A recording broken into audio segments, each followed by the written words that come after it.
Right. So today we are going to discuss about what are the different layers in the Guidewire architecture, generally Guidewire application architecture, wherein we have three different layers. The first one about the first layer, which is application server, where the logical engine, right, which executes the goes to business logic workflows, all that.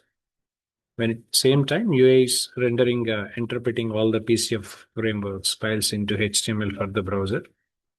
Third, about the concurrency management in the layer itself, which manages the user sessions, batch process, message queues, all that. Followed by the integration part, which hosts the plugins for internal, external system communications like API plugins, messaging, all this. Second layer, generally we call it as database, where the system records like relational storage is something like we may use SQL Server, Oracle, or PostgreSQL and all, so that we can store the structured data.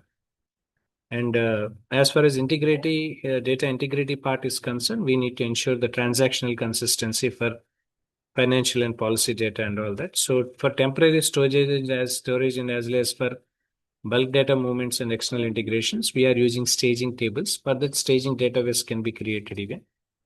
And to define any kind of metadata and all, so in application server mapping objects, etc. So we'll be using schema.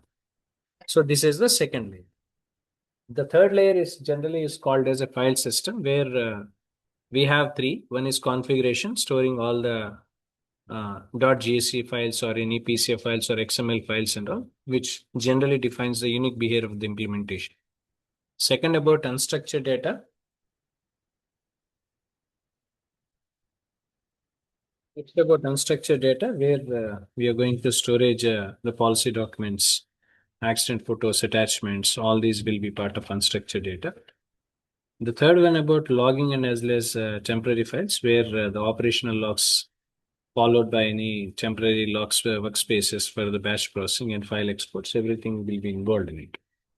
So these are the three different things that we can see when it comes to the third layer, which is basically a file system.